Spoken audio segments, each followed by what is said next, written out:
Oh, what about you?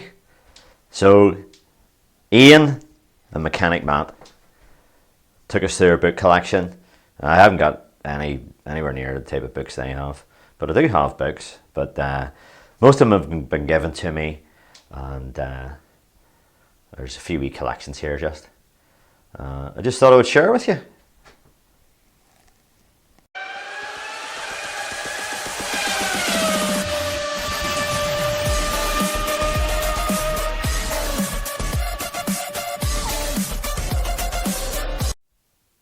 Well, as you can probably tell by now, I've been following Formula One pretty much since I was a kid. And see if we can focus in on that. Eddie, 98. That's the Ferrari FT10B. That is, I will not sell that for any money. That is the Bentley Speedium. Won them all. That is pretty meaningless F50, and that's a touring car. What do I have down here? Yeah, that I'll get this camera on us. Oh, there's a lot of bugs in the system. I got that in Iceland. I was in Reykjavik one time years ago, and brought that back with me. Thought it was weird and cool at the same time. I don't know. Look at that thing there. Alfa Romeo. So I'll maybe show you a few things here. I have been about a wee bit as well in my time, and there's a few DAG books. There's a Haynes manual, but it's not the usual Haynes manual. Life at the Limit. There's a few things there. I'll maybe talk a wee bit about him. See that guy there, Lawrence Krauss? He is amazing.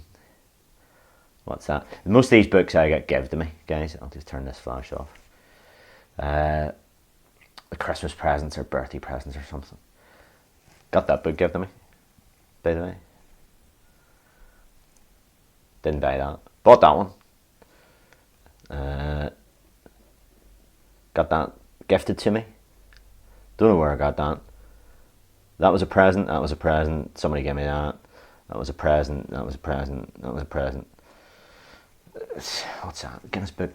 Guinness, just anything with Guinness written on it. Guinness Book of Records, that's probably 20-year-old that. And the complete encyclopedia of Formula One, that has been there for donkey's ages. ITV Sport. And heaps of magazines. And they're all the same type of magazine, and I don't even open them now. I took out this subscription 10 years ago to this crowd here, Car Mechanics, and you get one a month whether you want it or not. And I've just never stopped the subscription. It's only like 30 quid a year or something, and yeah, that's just one pile. There's another pile somewhere, I think. Common Real Diesel Fuel Injection. They're okay, they're a bit, home gamery, but it does give you a wee bit of information. It's what I always say about things is, and I think Matt was alluding to this, is see, no matter what you read on the subject, now as long as it's accurate and it's not, made up or speculation, or just some guy who knows a mate talking in a pub or something who had this problem with his car. As long as you don't listen to all that nonsense, you'll always get something. You'll always get something out of it. And a bit about these magazines is there's a hell of a, it's just full of adverts, and it does go into you pick up things like changes in the law, and like for MOT testing, and just pick this one up at random now, guys. Common Rail Diesel Technology. So it's a bit of an overview, it's not really detailed. It'll show a pump, but there's a wee bit on it there. Don't know if you're interested in that or not. Well, anyway, I don't want this video to go on too long. and you never know, I might open some of these someday.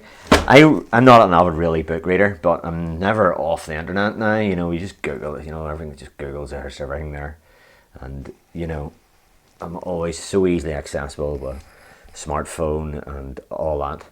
And I don't really buy books at all anymore, but those became useful as you can carry them about. You know, but again, bought ages and ages ago. These two here are probably bought in an airport because it was delayed or something. That there is because I did a heavy goods vehicle license one time years and years ago, and I had to do a theory test. I don't know why I have that. I've never been to Japan. What's that in there? Liège. So a lot of these are, if you know, I've been going to a lot of Formula One races over the years, and a lot of those are because of that. Because some of the tracks are in the middle of nowhere and stuff, and whenever I come back, I just throw the tickets there, and it looks like a mess, but I like it like that. I've got you set up a tripod now, so I'll maybe show you some of this stuff if you're interested. What date's that? If I can get this thing to focus all the time. That is €57 for a full weekend. That's 10 years ago. A wee bit there now. See value for money. 24 Le Mans. Full weekend. You don't need a grandstand ticket. What's that? British Grand Prix. Pretty expensive to do that weekend. Let's see, what is this? Paddock Pass. Top Gear now. 2013. That's up €5 in 3 years.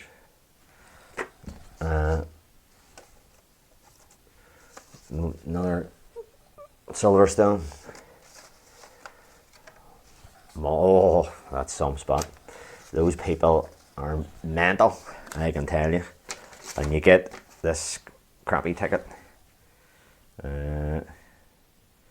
Parabolica.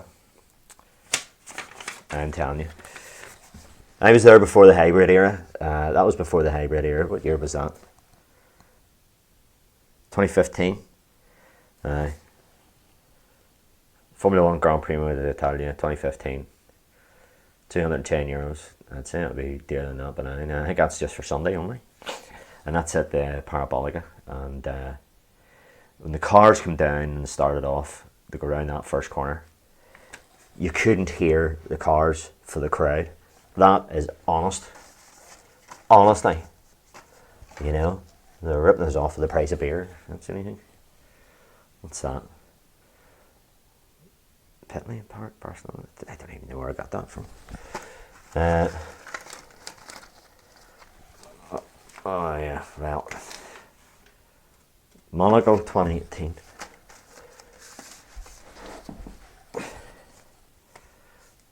Monaco 2019, 2017, 2015. What's that? That's a train ticket. Yas Marina event guide.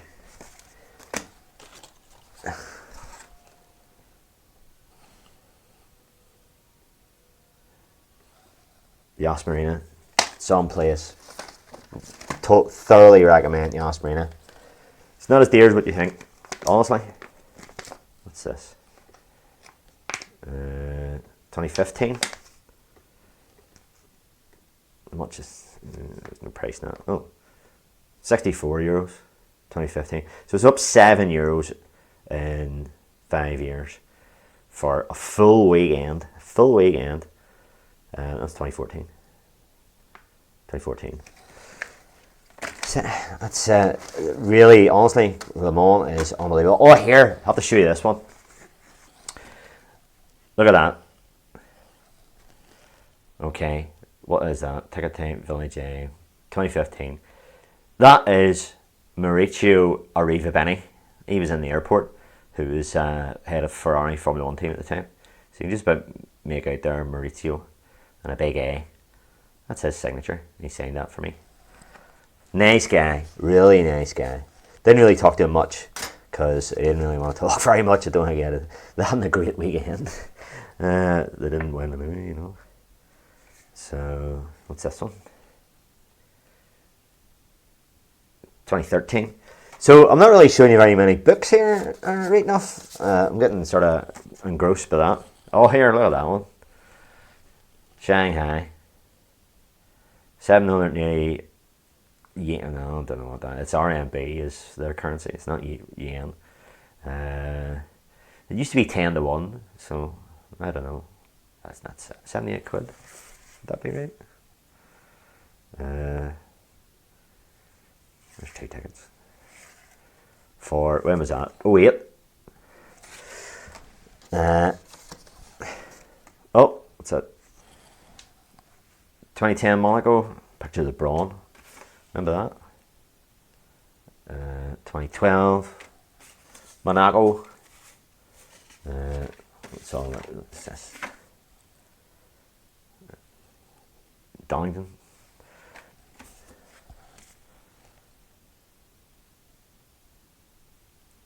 Must be some sort of information pack.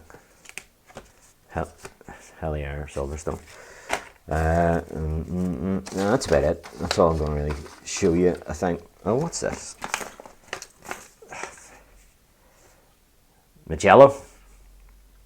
This is the only ever MotoGP. I'm not really into motorbikes, but a friend is. What's that noise there? I bought an ice cream off that guy one time, and he parks right outside my house every day now. So you do something once, you know. And I think that's general admission, and that is 73 euros. 2008. This is Valentino Rossi won that race, as you would expect in Mugello. Right. Oh, fuck, I have a state of this place now. Right. So, let's see if we get that. Nice paddler. Over here. I'll get you over here. Oh, and there's just one here. I must show you. Williams Conference Centre. So that's in Williams. It's not in their factory, but it's in the same grounds. They have a conference centre, which was built whenever it was built by BMW actually, and that's a big conference centre, and they'll have like a museum thing, and they show the Brazilian race on a big screen, and you're sat at a table and there's a bar and you get your meal and all and stuff. So that was it. That was a quarter day out, 10 years ago. Honestly, time flies. I've just right.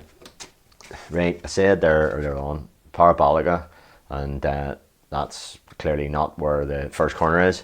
And but they're the tickets there that I was actually thinking of. So that 2013 was that one. That was the first corner. What's the grandstand at? Doesn't say, but it's down at the first corner anyway.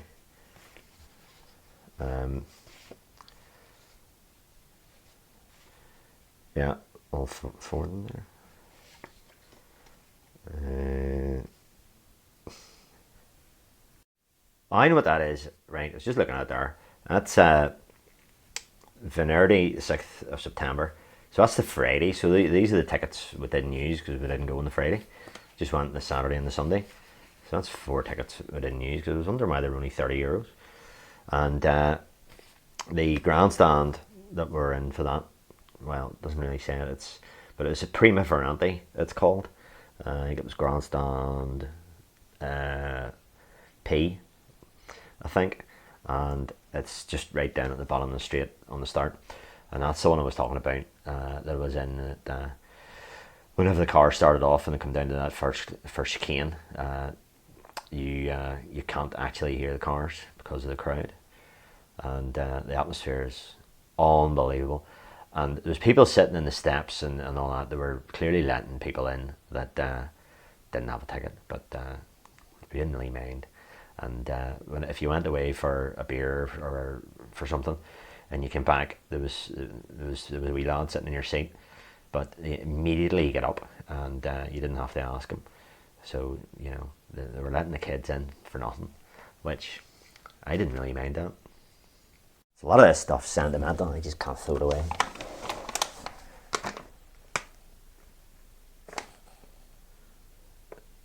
(2018) and this is 2017, and they give you this wee leather pouch. So they do, which is very fancy, but must have tried to cut costs the next time. So they're electronic passes. So Sundays must be kicking about on the ribbons though. So you beep into the turnstile. No old paper tickets like other ones. And look at that there. That's a bit of a prized possession. This is just a magazine that I got with Car magazine. And it was 50 years of Ferrari. And it's just couldn't throw that out. That's the man himself. They call him the Pope of the North. And that's him going through all his workers. So much he was revered by his workers, and they're applauding him there. Mr. Ferrari, do you? And me. Show you another photo of him here. Maybe he basically looked like a mafia boss, doesn't he? I'll show you a couple of these books. You may find them interesting, you might not. Knocks the camera. That Haynes manual is a workshop manual for an F1 car. It's the Red Bull RB6, and again, it was a bit of a Christmas present. It just goes through a few pictures of and a few components. It's interesting. It's just passing interest, and yeah, if you're into engineering, mechanical, electrical, if you have any sort of soul at all, you just that's a wonderful wee book. And I very rarely pick these up and read them. I read them when I get them. Well, I look over them, and then totally forget about them. And that's a bit of a shame, to be honest with you. It's a bit of a fault on my part, because I just don't manage my time the way maybe I should, Right, okay. This guy here, Canadian guy, University of Arizona, Lawrence Krauss, Universe from Nothing. Right, that is the old question. If you're a bit of a deep thinker, how do you get something from nothing? How did the universe happen and all that? If you're not into creation, of course. But this, I'm going to plug this. The greatest story ever told so far. This is book of the century, right? And it's from the author of A Universe from Nothing. So Professor Lawrence Krauss, he's a physicist. University of Arizona, as I say, and here it is, book form. But I'll leave a link in the description, because he does a seminar in London and basically goes over this. Right? He's like all these guys. They're a bit wild men, because they're forever plugging their books, But that's a thing from Plato, where these people are living. All they can see is shadows. So this is Plato's cave that he starts off talking about. But and he basically says, you're living in an illusion, basically. We're outside the cave, but from their perspective, all they see is shadows. And from a physicist's point of view, you're looking for the shadows. So that's he starts off with that analogy, and there's no more pictures after that, I don't think. But well, there's a couple of things there. So you can guess what that's about, time and mirrors. But he does an hour. If you have an hour and 3/4, cast from your phone to your TV, and he does this seminar, and it starts off with electricity, magnetism, Faraday, goes on to Einstein, goes on to, so he's unifying electricity to magnetism to then light, because they find out that electricity travels at the speed of light, and then that leads on to light, which leads on to time. So space and time, and it just goes on and on and on, and into photons, neutrons, and this is the greatest story to him. This is the greatest story ever told, and he's very explicit with this so far, because we're always discovering things all the time. So this is not the end. This keeps going and going and going and going. So don't bother with the book. Check the link in the description. Buy the book if you want. And again, I think they were presents, because I was talking to somebody about that subject. Here's one here, superb book.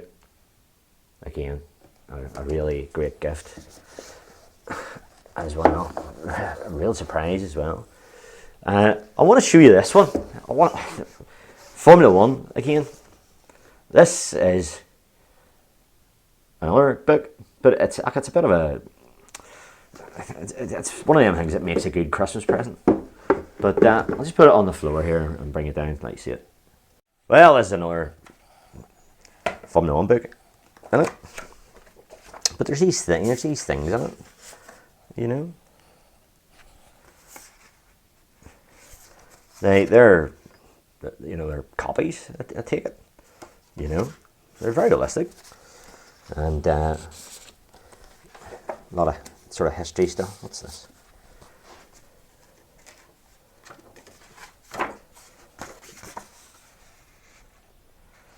So I don't mind showing you this stuff. You know, make me go out and buy it. Sure, I'm doing me a favour. Whoever the author is. And what's that? What's One Racing Organisation?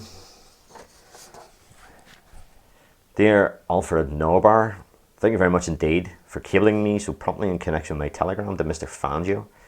Also, I wish to thank you for your kindness in saying that you would release Mr. Fangio for the 2 short races in question, i.e. Goodwood and an Aintree. What's that? 1954.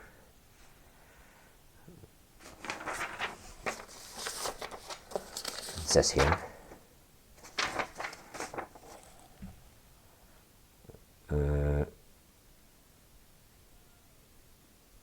That is in, don't know what language, Italian is it? Yeah.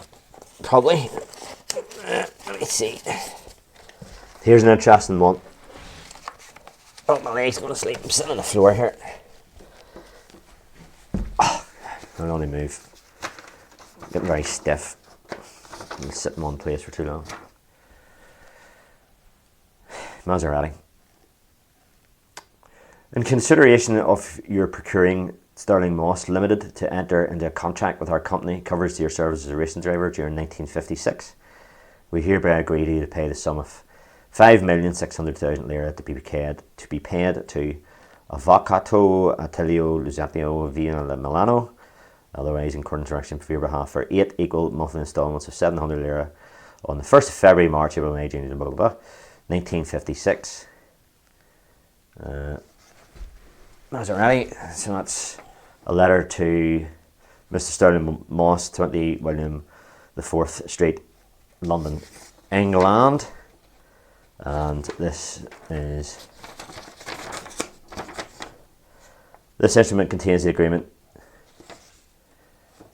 You see that, all right?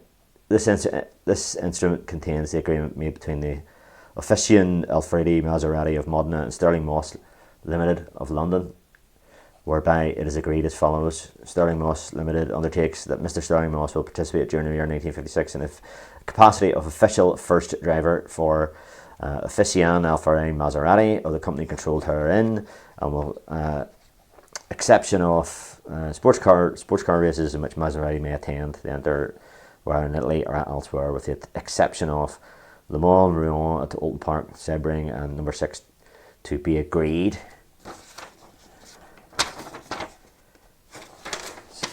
I thought that was great, you know. And Mr. Sterling Moss Limited, there is an invoice for 36561 lira, I take that as. In 1954, This is all copies, but the paper's really sort of, it's brown paper. It's very authentic looking, I just thought it was great, and that was widely on sale, so it's not rare or anything like that by any means. You've probably seen it before, maybe. People might even have it. Signed on behalf of Sterling Moss Limited. What's that? It's some sort of contract.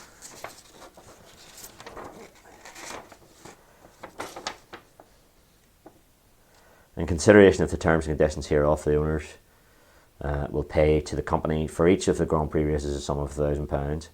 In the event of the owner car driven by the driver being placed in such a Grand Prix race, 60% of any prize money received by them in respect of the car driven by the driver. Oh? Okay. So they have to get 60% off. That's saying by. What's this?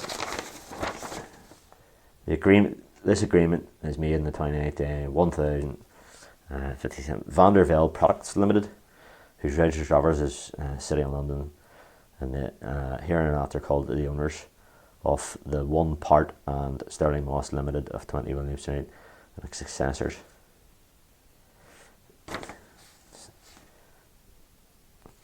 Well, there you go. I'm not going to read it all out, bore you to death. Let me see, what else is there to show you? I'll show you a couple of other things. This here, from Alfa Romeo.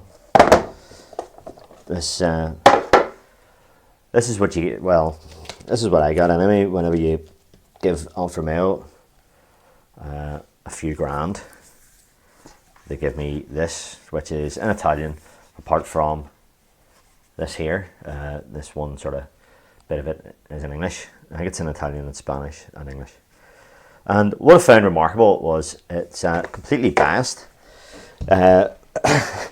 regarding their early successes, because if you read this here, it has a certain slant, and then if you go to this book here, which is the complete history of Ferrari, it has a slightly different take on the same facts, if you want, but because Mr. Ferrari worked for Alfa Romeo. But if you read anything written by Ferrari, well, it doesn't deny it, but it sort of glosses over it a wee bit, Right, I'm going to show you this, but I'll have to put my finger over my address. So, again, the focus. 3rd of July 2006. Very warm welcome to Alfa Romeo. There you go. And the realization of a dream, And that's a nice wee, just a wee book they give you, and they give you that in a wee case. Don't know how I'll still do that now, but that came through the post one day, completely unexpected, and it was worth a read, just purely from their version of history, or their version of history, however way you want to put it, And there's another guy there. Again, I think somebody bought me that. I think a lot of this stuff, you'd be able to buy that for very cheap, and the likes of bargain books and places like that, But yeah. Oh, here I'll just see. Speaking of that, I'll just show you something else.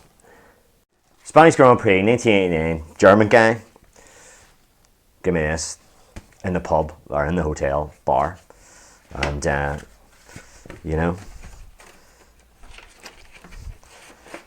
started talking to him over the whole weekend. Never met him before in my life. Never ever seen him again. But he gave me that, which is photographic paper. He took that photograph and got it blown up. He must have went and got it printed in the town that we were staying in, And the last night before he went, he gave me this, and he took that photograph at the Circuit de Catalunya in Spain in 1989. And there's a wee inscription on the back, but I'm not going to show you it. Okay, but it was just thanks for my Irish, and yeah, Thomas. So there you go. So I thought that was very good of him. So it's amazing who you meet, and never heard of him again, never seen him again.